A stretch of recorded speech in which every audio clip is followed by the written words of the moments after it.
दर्शकों, इस वक्त हमारे समक्ष है डॉक्टर पूर्वा भुतड़ा चांडक, जो कि एंडोक्रिनिस्ट एंड एस्थेटिक डेंटिस्ट हो। आप चांडक डेंटल क्लिनिक के आप ऑनर भी हो, ठीक है। हमारे चैनल्स में आपका स्वागत है मैम। हम आपसे ये जानना चाहेंगे कि डेंटल इन्फेक्शंस और ओरल कैविटी के प्रॉब्लम्स काफी बढ़ते आ रहे हैं। आप ये बताइए कि आपका क्लिनिक सेटअप है, किस तरह के पेशेंट्स अपने क्लिनिक में विजिट करते हैं, उस बारे में बताइए। सबसे मेन तो पेशेंट जो है क्लिनिक में जो विजिट करते हैं वो डेंटल पेन से रिलेटेड करते हैं, और उसी की मैं मास्टर्स हूँ। मैंने मेरा MDS किया है। I am root canal specialist in normal terminology, जिसको एंडोडोंटिस्ट भी बोलते हैं, और स्माइल डिजाइनर हूँ।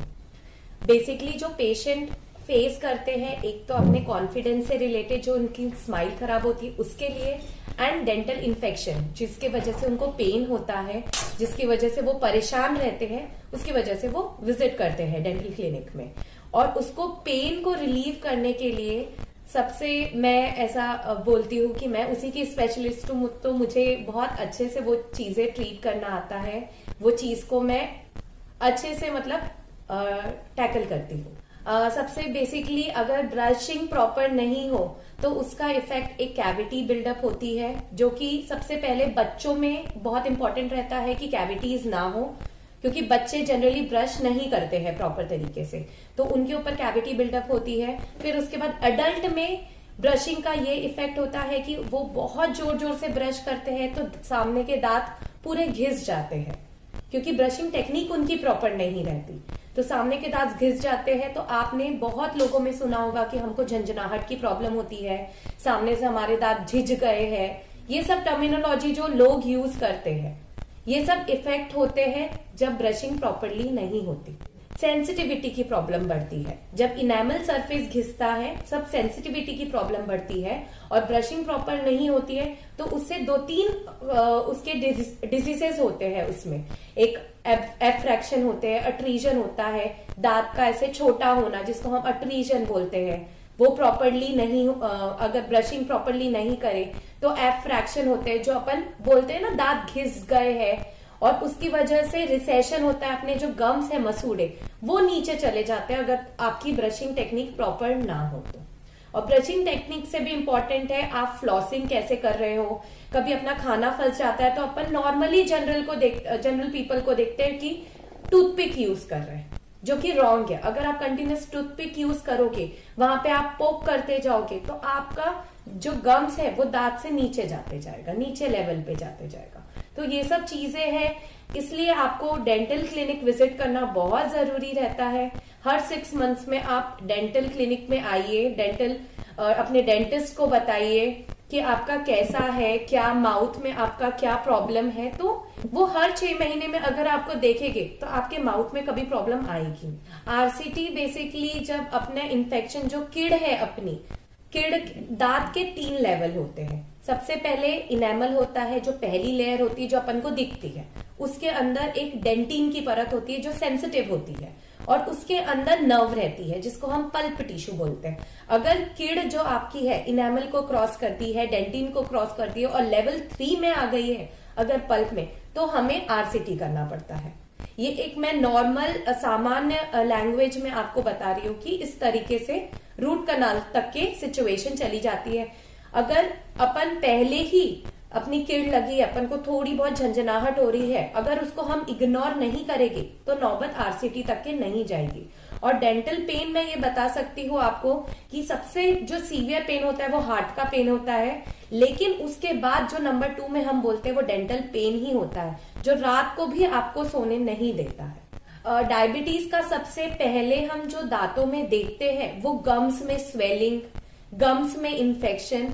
जनरली जो डायबिटिक लोग रहते हैं उनकी गम्स में इन्फेक्शन हो जाते हैं, गम्स में स्वेलिंग हो जाती है, गम्स ऐसे नीचे जाते जाते हैं जिसकी वजह से टीथ मोबाइल हो जाते हैं। तो और इस सब चीजों में इन्फेक्शन होने के चांसेस बहुत ज्यादा रहते हैं। जो डायबिटीज पेशेंट है वो ऑलरेडी वीक रहते हैं, इन्फेक्शन के प्रोन रहते हैं, तो उसमें हम ये सब चीजों का माउथ ट्रीटमेंट, ओरल ट्रीटमेंट करा के उसको एक तरीके से तो क्योर कर ही सकते हैं। टीथ को क्योर करने के लिए अपन को सबसे पहले ब्रशिंग इंपॉर्टेंट है, अपन को फ्लॉसिंग इंपॉर्टेंट है, और अपन को एम्पल अमाउंट ऑफ वाटर जो हमें पीना चाहिए थ्रू आउट द डे, वो इंपॉर्टेंट है। सबसे पहले मैं ब्रशिंग में आती हूँ। ब्रशिंग आप कर रहे हैं, आप कौन सी टेक्निक यूज कर रहे हैं उसके ऊपर डिपेंड करता है कि अपनी ओरल हाइजीन कैसे मेंटेन हो रही है। अगर आप बोल रहे हैं कि आप अच्छे से ब्रश करते हैं, 2 मिनट ब्रश करते हैं, दिन में 2 बार ब्रश करते हैं, तो भी आपको कैविटी होती है, तो ये इंपॉर्टेंट नहीं है कि आप ब्रश 2 बार करो या 3 बार करो। ब्रश कैसे टेक्निक से आप कर रहे हो, दैट इज इंपॉर्टेंट। अगर आप 1 मिनट भी ब्रश कर रहे हो और वो प्रॉपर टेक्निक फॉलो करके कर रहे हो, तो आपको डेंटल प्रॉब्लम बहुत कम होगी। और उसके बाद में आप फ्लॉसिंग कर रहे हो, वो भी बहुत इंपॉर्टेंट है। अगर कोई दांत के बीच में आपका फंस गया है खाना और उसको आपको निकालना है, तो आप प्रॉपर तरीके से फ्लॉसिंग अगर मेजर्स ले रहे हो, तो आपको डेंटल प्रॉब्लम उससे भी कम होगी।